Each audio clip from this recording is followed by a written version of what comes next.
जैसा कि आप स्क्रीन पर देख पाएंगे कि Bihar ITI CAT 2020 admission document, आप यहाँ से इसको अच्छे से देख ले। आपको बताने वाले हैं कि एडमिशन के वक्त आपको क्या क्या डॉक्यूमेंट चाहिए, इसके बारे में इस वीडियो में बहुत अच्छे तरीके से बात करेंगे। आपको पहले ही बता दें कि यह वीडियो थोड़ा लंबा होगा, तो आप वीडियो को पूरा देखें और इस वीडियो में हर एक डाउट को क्लियर किया गया है। तो आप सबसे पहले वीडियो देख लें और फिर भी आपका डाउट न क्लियर हो तो आप हमें कमेंट में ज़रूर बताएं। आपकी पूरी सहायता की जाएगी और कमेंट का रिप्लाई ज़रूर किया जाएगा। चलिए वीडियो शुरू कर लेते हैं। सबसे पहले आप देखेंगे कि काउंसलिंग के समय कौन कौन से दस्तावेज चाहिए। तो आपको बता दें कि काउंसलिंग के समय कोई दस्तावेज नहीं चाहिए। बस आपके पास काउंसलिंग के समय Bihar ITI CAT registration mobile number और ईमेल ID, यानी कि जब आप बिहार ITI कैट में एडमिशन के वक्त रजिस्ट्रेशन मोबाइल नंबर और ईमेल ID दिए थे वही चाहिए। और इसके अलावा आपको जो है आपका रोल नंबर, जो आपका ITI का रोल नंबर हो वो चाहिए, और डेट ऑफ DO भी चाहिए, यानी कि डेट ऑफ बर्थ के द्वारा जो है आप अपना काउंसलिंग करा सकते हैं। काउंसलिंग में आपको कोई डॉक्यूमेंट की ज़रूरत नहीं होती है, लेकिन हाँ, जैसे ही काउंसलिंग करा लीजिएगा तो आपको अपने कॉलेज में जाकर डॉक्यूमेंट वेरिफिकेशन कराना होगा। लेकिन उसके पहले आपका जो है मेरिट आएगा और उस मेरिट में आपका नाम होगा, तो आपको जो है आपको एक मेरिट कार्ड मिलेगा। उस कार्ड को लेकर प्रिंट आउट निकलवा कर उसको जाइएगा कॉलेज में, तब आपके एडमिशन के वक्त डॉक्यूमेंट चाहिए। उस डॉक्यूमेंट को इस वीडियो में नीचे बात करने वाले हैं। तो जैसा कि आप देख पा रहे हैं 10 डॉक्यूमेंट का लिस्ट तैयार किया गया है, तो आप वीडियो को पूरा ज़रूर देखिएगा। चलिए देख लेते हैं। दूसरा नंबर पाइएगा तो आपको दिखाई देगा Bihar ITI CAT 2020 admit card exam centre. इसका मतलब क्या है कि आपने जो बिहार ITI 2020 का एग्ज़ाम दिया है, तो उस वक्त जो आप एडमिट कार्ड लेकर एग्ज़ाम सेंटर में गए थे ना, वही एडमिट कार्ड चाहिए। कोई दूसरा प्रिंट आउट निकलवा कर एडमिट कार्ड ले जाइएगा तो उसका मान्य नहीं होगा। आपको वही एडमिट कार्ड चाहिए जो एग्ज़ाम सेंटर में लेकर गए थे। ये डाउट क्लियर हो गया होगा। चलिए नीचे देख लेते हैं। तीसरा नंबर में देखिएगा बिहार ITI कैट 2020 फॉर्म का PDF पार्ट 1 और पार्ट B, मतलब कि पार्ट A और पार्ट B, ये क्या है चलिए इसको देख लेते हैं।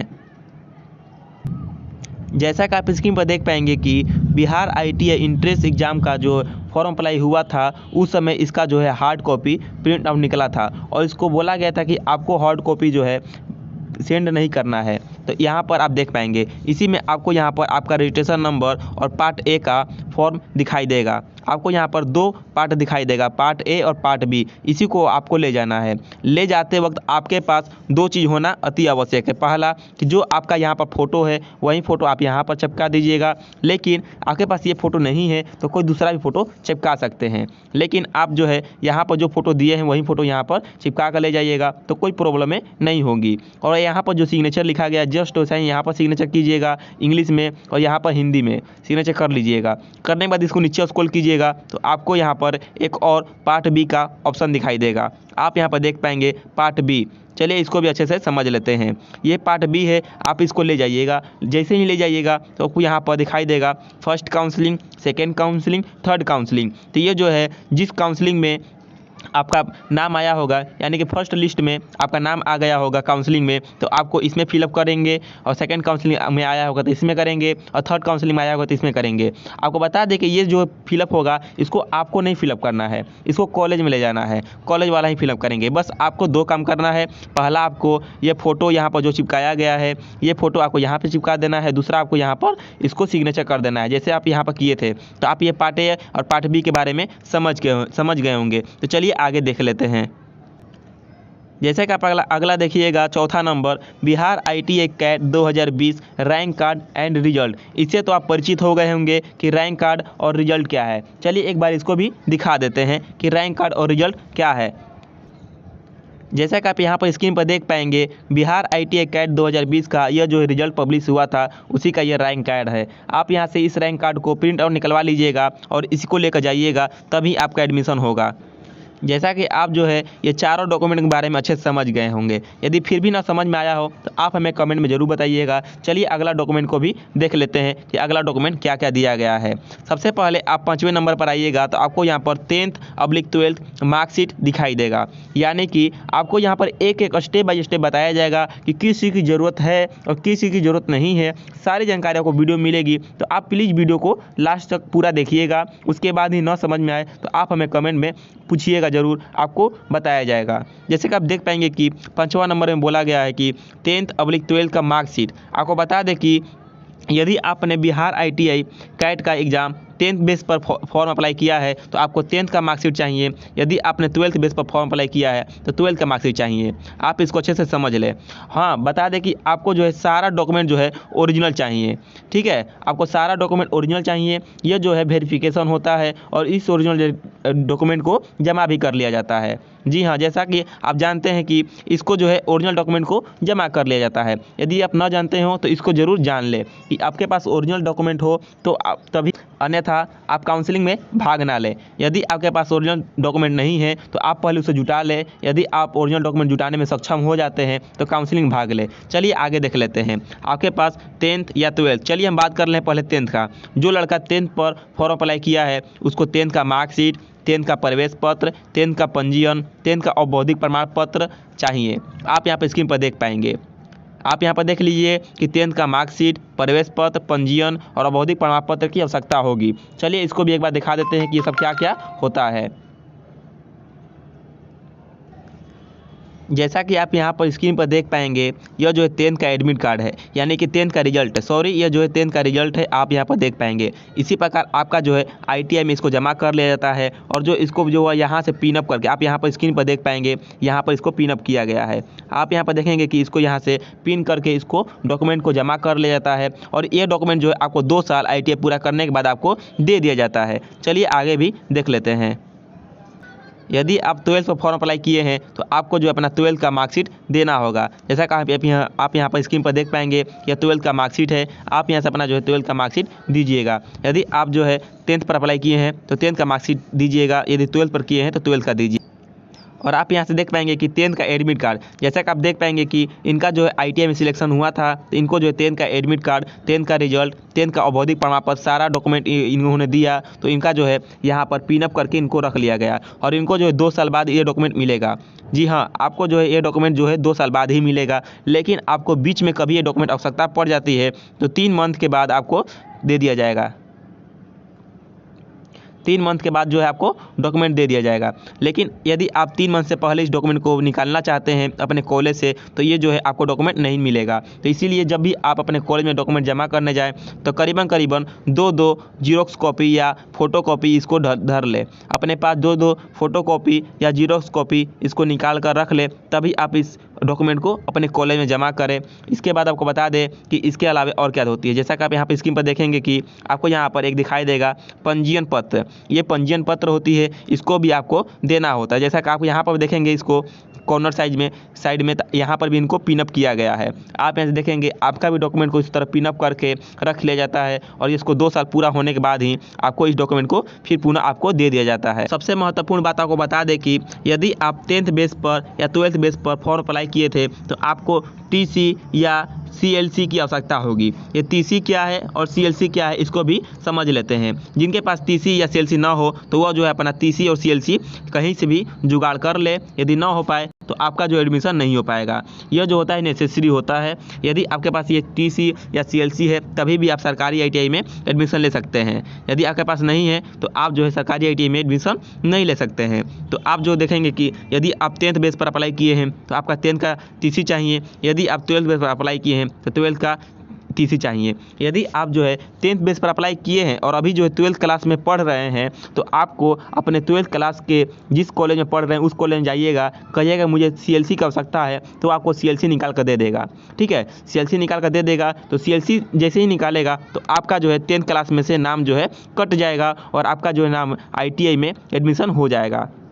यदि आप ITI और प्लस 12th दोनों एक साथ करना चाहते हैं तो ये जो है कभी हो नहीं पाएगा। ITI और 12th दोनों एक साथ नहीं हो पाएगा। लेकिन हाँ, जैसे कि आप ITI कीजिएगा तो ITI के साथ आप 12th क्लास कर सकते हैं। यानी कि जैसे आप ITI कीजिएगा ना, बिहार ITI में एक नया नियम लागू हो गया है कि यदि आप 10th क्लास पास करके बिहार ITI में एडमिशन ले रहे हैं तो आप जो है बिहार ITI के द्वारा 12th क्लास भी कर सकते हैं। सिर्फ आपको हिंदी और इंग्लिश की परीक्षा देनी होगी। किसकी परीक्षा देनी होगी कि हिंदी/इंग्लिश की एग्ज़ाम देना होगा। 100 नंबर का हिंदी का पेपर आएगा और 100 नंबर का इंग्लिश का पेपर आएगा। ये देकर जो है आप 12th क्लास पास कर सकते हैं, यानी कि 12th का मान्यता प्राप्त कर सकते हैं बिहार बोर्ड के द्वारा। चलिए इसका जो देखते हैं टीसी कैसा होता है और सीएलसी क्या होता है। जैसा कि आप यहाँ पर स्क्रीन पर देख पाएंगे कि यह जो है ट्रांसफ़र सर्टिफिकेट एक व्यक्ति का है, एक लड़के का है, जिन्होंने यहाँ पर ट्रांसफ़र सर्टिफिकेट को फिलअप यहाँ पर करवा कर अपना जो है यहाँ पर रखे हुए हैं। आप यहाँ से इसको देख पाएंगे। इसी तरह आपका भी ट्रांसफ़र सर्टिफिकेट होगा, कैसा भी होगा, लेकिन आपको यहाँ पर ट्रांसफ़र सर्टिफिकेट देखने को मिलेगा, यानी कि टीसी आपको देखने को मिलेगा। यदि ना हो तो आप जो अपने कॉलेज से सीएलसी भी निकलवा सकते हैं। तक आपको यहाँ पर सारा कन्फ्यूजन दूर हो गया होगा। यदि आपके मन में भी कोई कन्फ्यूजन हो तो आप हमें ज़रूर बताएं। जैसा कि आप यहाँ पर 6वां नंबर पर देखिएगा कि बैंक डीडी एंड ड्राफ्ट। ये बैंक डीडी और ड्राफ्ट क्या होता है, इसके बारे में अच्छे से समझ लेते हैं। जैसा कि आप जानते हैं कि एडमिशन के वक्त आपको पैसे की ज़रूरत होती है, तो आपको जो है डीडी के माध्यम से या ड्राफ्ट के माध्यम से पैसा देना होता है। ऑनलाइन या ऑफलाइन पैसा जमा करने का कोई सुविधा उपलब्ध नहीं होती है। आप जो है डीडी या ड्राफ्ट के द्वारा पैसा दे सकते हैं। इसको कैसे बनवाना होता है, ये देखने में कैसा होता है, सारी जानकारी वीडियो मिलेगी, तो बस वेट कीजिए। जैसा कि आप देखेंगे कि बैंक डीडी, जैसा कि आप यहाँ पर डीडी के मतलब समझ लीजिए कि आपका जो है फर्स्ट काउंसलिंग में नाम आ गया है, आप जो है फर्स्ट काउंसलिंग में सिलेक्ट हो गए हैं, तो आप जो है जिस कॉलेज में आपका नाम आया है, आप अपने बैंक में, जिस एक बैंक में आपका अकाउंट हो, आप अपने बैंक में जाइएगा, कहिएगा सर मुझे अपने कॉलेज के प्रिंसिपल का नाम बताइएगा और उनके नाम पर अपना डीडी बनवा लीजिएगा। जैसे कि हम आपको उदाहरण के तौर पर बता रहे हैं कि जैसे कि हम बता रहे हैं बक्सर ITI, कहेंगे जाकर अपने बैंक में सर मुझे बक्सर ITI प्रिंसिपल का ड्राफ्ट बनवाना है, तो वो जो है ड्राफ्ट बना के दे देंगे। ये कैसा ड्राफ्ट होता है, चलिए इसको भी एक बार देख लेते हैं। जैसा कि आप यहाँ पर देख पाएंगे यह जो है डीडी है, यहाँ पर देख पाएंगे डीडी डिमांड ड्राफ्ट। आप यहाँ से इसको अच्छे से देख लेंगे और आपको जो है यहाँ पर अमाउंट, जो भी आपका अमाउंट लगेगा, आप अपने कॉलेज में जाइएगा, पहले पता कर लीजिएगा कि किस कॉलेज में कितना रुपए लग रहा है, उसका जो है जाइएगा और उतने रुपए का आप जो है अपना डीडी बनवा लीजिएगा। लेकिन हाँ, जब आपका फर्स्ट काउंसलिंग में सिलेक्शन हो जाए तब, या सेकेंड काउंसलिंग में सिलेक्शन हो जाए तब, इसी प्रकार आपका डीडी होता है। यदि आपको डीडी भी समझ में आ गया हो तो चलिए आगे इस वीडियो में और डॉक्यूमेंट के बारे में जान लेते हैं। और आप यहाँ पर 7वें नंबर पर देख पाएंगे कि यहाँ पर जाति प्रमाण पत्र और निवास प्रमाण पत्र। जी हाँ, यदि आप SC ST कैटेगरी OBC के कैटेगरी से आते हैं और आप जो है छूट लेना चाहते हैं और आपका जो है मेरिट कैटेगरी वाइज आया है और आप जो है कैटेगरी वाइज सिलेक्ट हुए हैं, तो आपको जो है अपना जाति प्रमाण पत्र लगाना आवश्यक है। आपको बता दें कि हर एक स्टूडेंट को निवास प्रमाण पत्र देना आवश्यक है, लेकिन जिनका कैटेगरी है और वो अपना कैटेगरी में एडमिशन लिए हैं तो उनको जो जाति प्रमाण पत्र देना आवश्यक है। Special for SC ST student को लिए कैटेगरी सर्टिफिकेट यानी कि जाति प्रमाण पत्र देना आवश्यक है और हर एक स्टूडेंट को निवास प्रमाण पत्र भी देना है। और आपको बता दें कि ये सारा ओरिजिनल ही प्रमाण पत्र जमा करना है। ओरिजिनल प्रमाण पत्र आपके कॉलेज में जमा हो जाएगा। 3 मंथ बाद आप चाहें तो उसको निकाल सकते हैं, लेकिन वहाँ पर आपको रीजन बताना होगा कि किस रीजन के कारण आप निकाल रहे हैं। एक आवेदन लिख कर आप जो है निकलवा सकते हैं, लेकिन यह जो है 2 साल बाद ही आपको कॉलेज के द्वारा दे दिया जाएगा। आप इसको 7 दिन 10 दिन के लिए अपने पास निकाल कर रख सकते हैं, फिर ले जाकर कॉलेज में वापस जमा करना होगा। चलिए आगे देख लेते हैं कि जाति प्रमाण पत्र और निवास प्रमाण पत्र कैसा होता है। जैसा कि आप यहाँ पर स्क्रीन पर देख पाएंगे कि अनुसूचित जाति, अनुसूचित जनजाति प्रमाण पत्र, आप यहाँ पर स्क्रीन पर इसको अच्छे से ध्यान से देख लें। ऐसा ही आपका जाति प्रमाण पत्र होगा। इस प्रमाण पत्र को जो है आपको कॉलेज में जमा करना होगा। जैसे ही कॉलेज में जमा कीजिएगा, इसको भी यहाँ से पिन अप करके इसको रख ले जाएगा और जब आप पास कर लीजिएगा, 2 साल का आपका कोर्स होगा, 1 साल का कोर्स होगा, जैसे ही आप इस कोर्स को पास कर लीजिएगा तो आपको जो है आपका ये सारा डॉक्यूमेंट फिर से निकाल कर आपको दे दिया जाएगा। और आप स्क्रीन पर यहाँ पर निवास प्रमाण पत्र को भी देख पा रहे होंगे। ये जो निवास प्रमाण पत्र है, आप यहाँ से इस निवास प्रमाण पत्र को अच्छे से देख ले। इस प्रकार आपको भी ये सारा ओरिजिनल डॉक्यूमेंट जमा करना होगा और ये जो है ओरिजिनल डॉक्यूमेंट 2 साल बाद आपको पुनः वापस मिल जाएगा। चलिए इसके बाद बात कर लेते हैं कि 8वां नंबर पर आप देखेंगे वैध ID प्रूफ। ID प्रूफ में आप आधार कार्ड या पैन कार्ड दे सकते हैं, दोनों में से कोई एक दे सकते हैं। यह जो है आपका ओरिजिनल नहीं जमा होगा, आपको इसका फोटोकॉपी देना होगा। चलिए आगे देख लेते हैं कि 9वां नंबर में दिया है काउंसलिंग पर्ची, यानी कि जब आपका काउंसलिंग हो जाएगा और काउंसलिंग में आपको जो भी ट्रेड मिलेगा उसका जो है प्रिंट आउट निकलवा कर उसको भी ले जाइएगा, तभी आपको जो है एडमिशन मिलेगा। क्योंकि उसी पर्ची में लिखा होगा कि आपको कौन सा ट्रेड मिला है और वो ट्रेड आपको रसीद पर भरा जाएगा, फाइल में लिखा जाएगा और उसी के माध्यम से आपको पता चलेगा कि आपका नाम इस कॉलेज में, इस इंस्टीट्यूट में आया है, तभी आपको एडमिशन लिया जाएगा। चलिए 10वां नंबर देखिएगा कि बायोडाटा। ये बायोडाटा आप यहाँ से रिज्यूम बना सकते हैं। ये जो है नेसेसरी नहीं है, लेकिन आप चाहते हैं तो इसको भी दे सकते हैं। मांगा जाता है हर एक जगह बायोडाटा, आप चाहें तो इसको दे सके या ना दे सके, ये जो नेसेसरी नहीं होता है। तो बायोडाटा किस प्रकार होता है, चलिए उसको भी देख लेते हैं। आप यहाँ से स्क्रीन पर देख पाएंगे बायोडाटा। आप यहाँ से बायोडाटा का फॉर्मेट देख पाएंगे। इस प्रकार ही आपको बायोडाटा बनाना है और आपका यहाँ पर बगल में फ़ोटो दिखाई देगा और नीचे सारा आपका क्वालिफिकेशन लिखना चाहिए और लिखना भी होना चाहिए। आप यहाँ से इसको देख पाएंगे। इसी प्रकार जो आप अपना जो है बायोडाटा बनाकर तैयार कर लें। यह जो नेसेसरी नहीं है, आप चाहें तो दे सकते हैं या ना चाहें तो ना भी दे सकते हैं। चलिए आगे बात कर लेते हैं कि ये सारा डॉक्यूमेंट देने के बाद आपको जो एडमिशन कैसे होगा।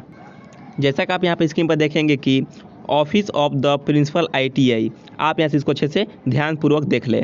आप यहाँ से इसको ऐसा ही आपको रसीद मिलेगा। जिस भी कॉलेज में आपका एडमिशन हो, आपको यहाँ पर आपका कॉलेज यहाँ पर दिखाई देगा और नीचे के साइड में आपका सारा डिटेल यहाँ पर शो होने लगेगा। जैसा कि आप यहाँ पे स्क्रीन पर देख पा रहे हैं, आपको यहाँ पर आपका नाम और यहाँ से ट्रेड, जो आपको यहाँ पर ट्रेड मिलेगा, आपको यहाँ पर ट्रेड फिलअप किया जाएगा। आपका NCVT मिला है या SCVT मिला है, जस्ट बगल में फिलअप होगा और आपका सेशन यहाँ पर डाल दिया जाएगा। आपका रोल नंबर भी यहाँ पर फिलअप किया जाएगा, लेकिन यहाँ पर इनका रोल नंबर फिलअप नहीं किया गया है।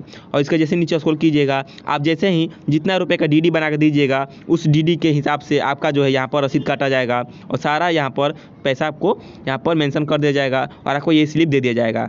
आप ये स्लिप को ले जाकर अपने पास संभाल कर रख ले। इसकी आवश्यकता हर बार पड़ती है, तो इसको जो है संभाल कर जरूर रख ले।